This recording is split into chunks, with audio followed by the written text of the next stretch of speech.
Hey y'all, I wanted to chat for a bit. Like and subscribe. It's G back at it again with a long form Soraya radio episode. I hope the storm does not interfere with our video right now, but I wanted to talk about how it's not just music that has subliminal messages. I recently spoke about people's relationship with volume and sound and how I'm super sensitive to loud sounds. In the other video, you'll hear why. It's because I also have kind of like spiritual things going on with my ears, the ear blocking, the ear ringing, the water churning, shit like that. But alongside that, I'm also really sensitive to the frequencies that come from videos, music, people, adverts, all of those things. And I wanted to come forth and say that music isn't the only thing that has subliminals. I mean, the magic community understands very well that company logos are sigils.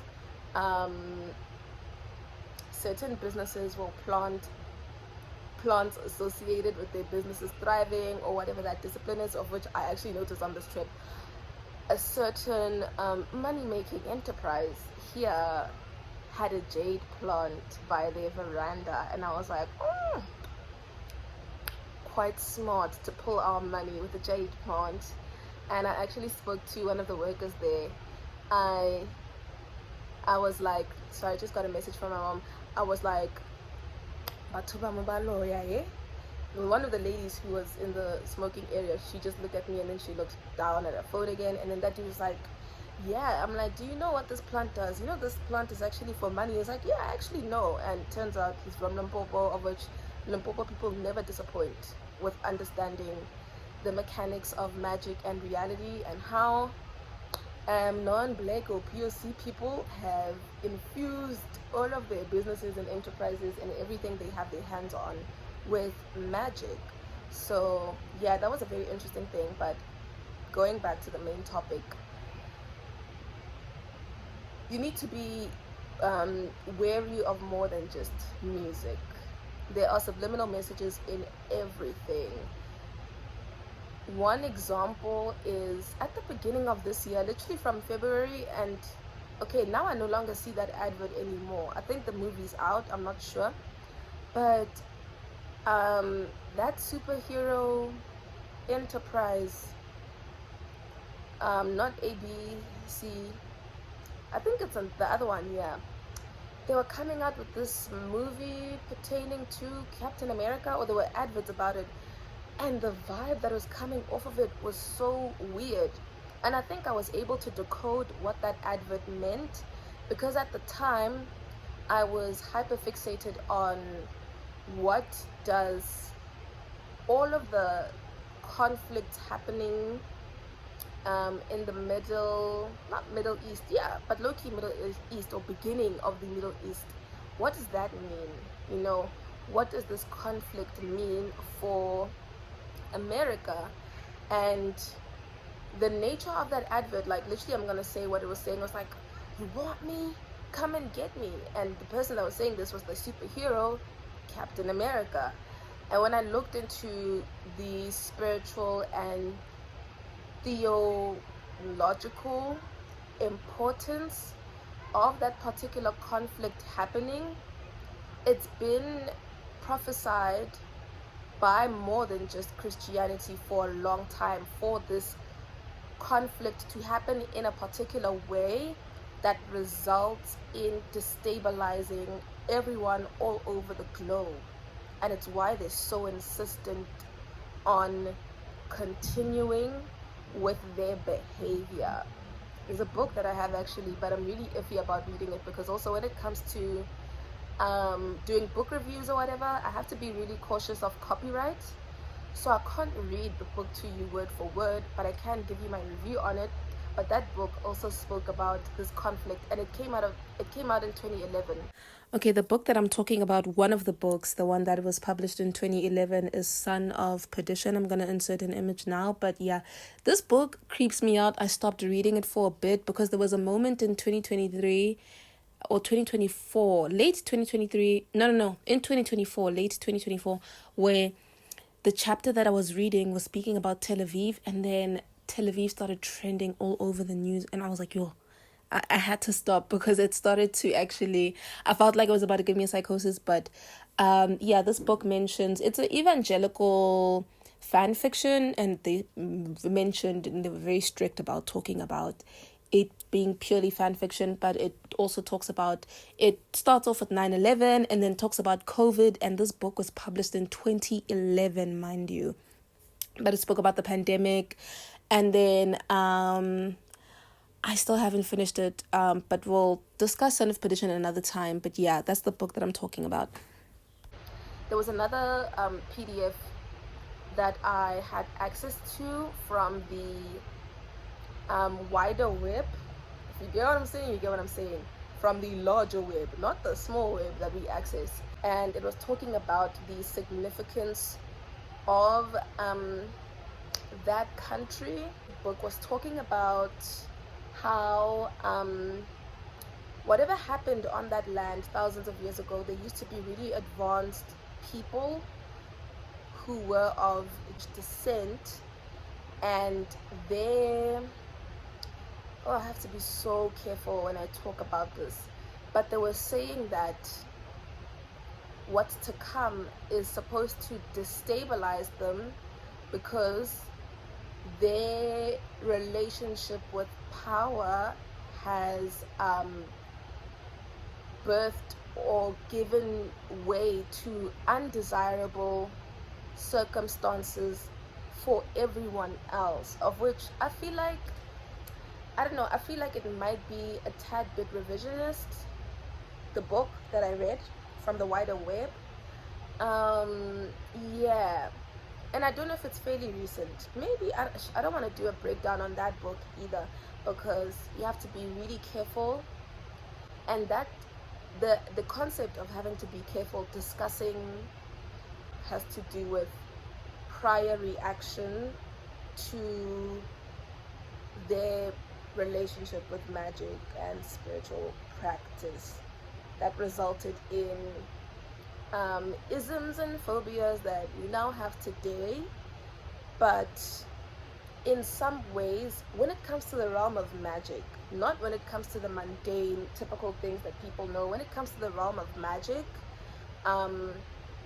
everyone should have constructive criticism about what they're doing and how right or wrong it is.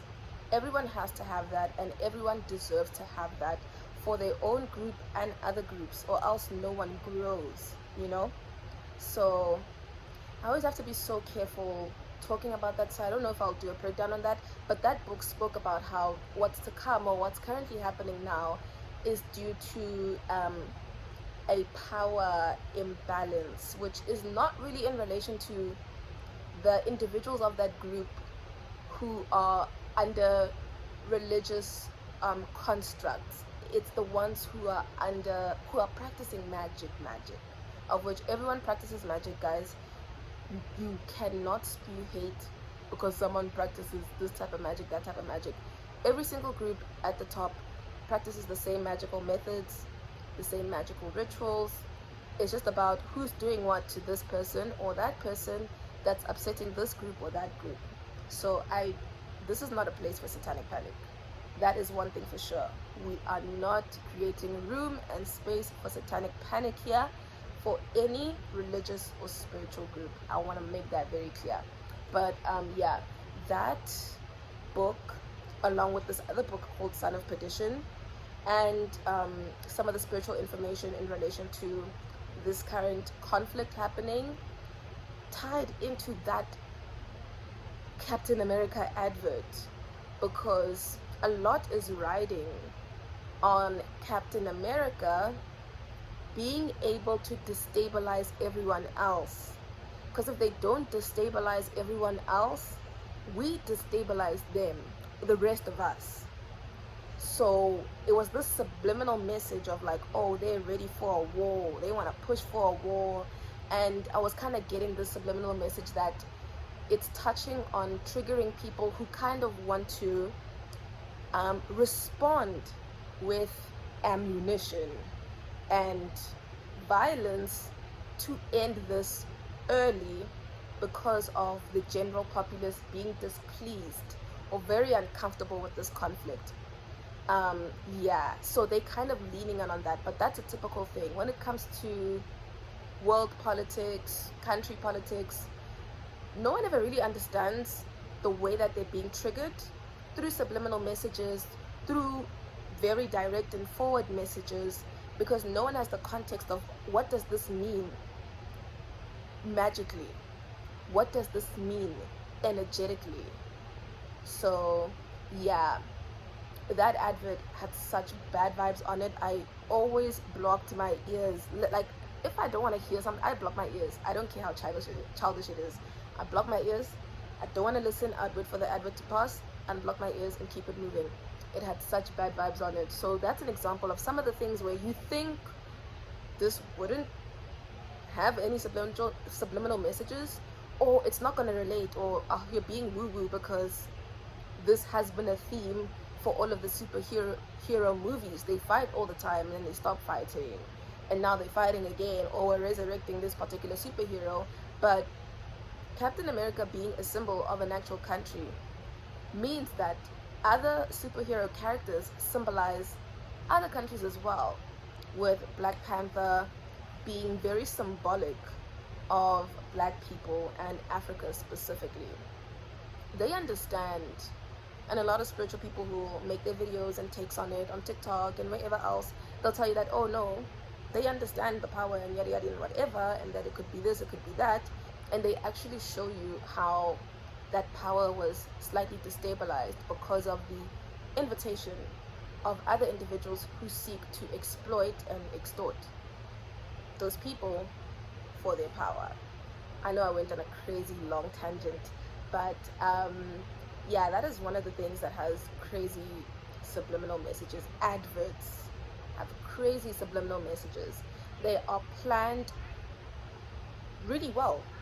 They are scripted really well with intention. It's not just some person in a creative space. And the thing is, another thing people don't get, even if someone comes up with an idea, maybe they're a creative director, or they work for an agency and they were given this task to give this ad out, and they can craft the whole thing from scratch.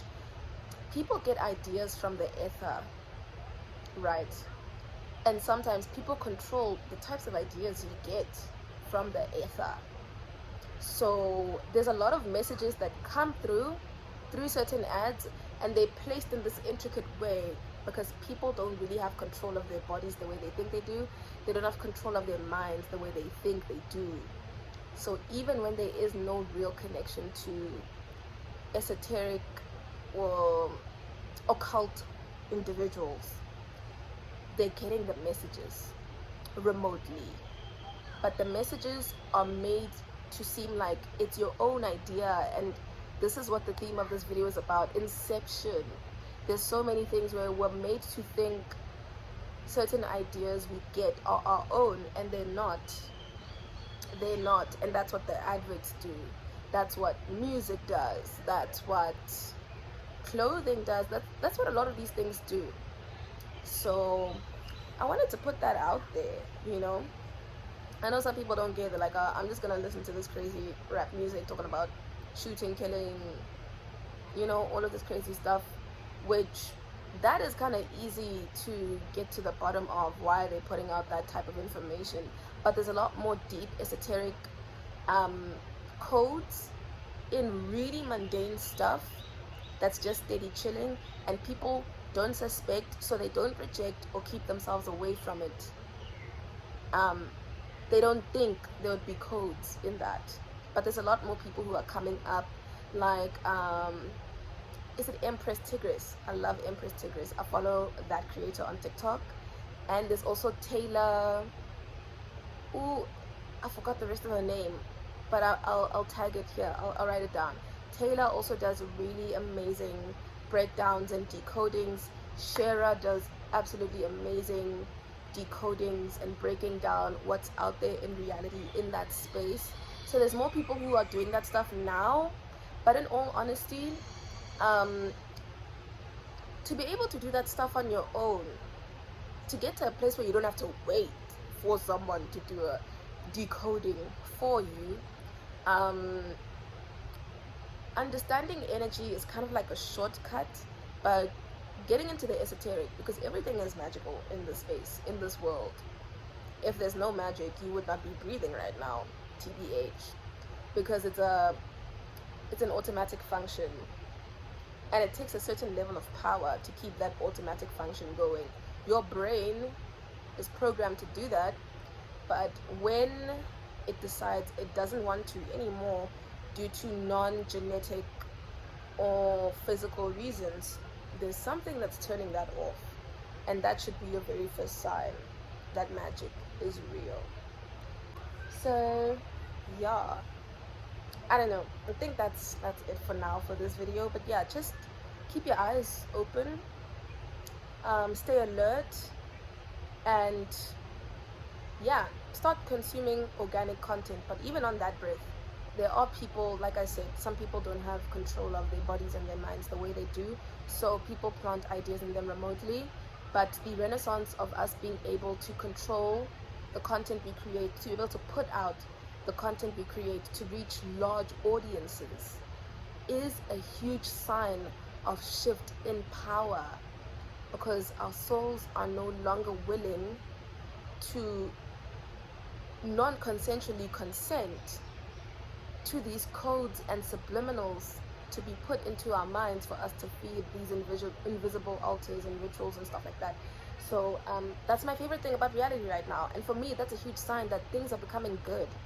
There's just the threshold that needs to be crossed, and to cross that threshold we need to release a lot of energy to open the portal. Okay, that's it for the day. Please like and subscribe. Let me know what you think about this video. If you want me to talk about something, please let me know.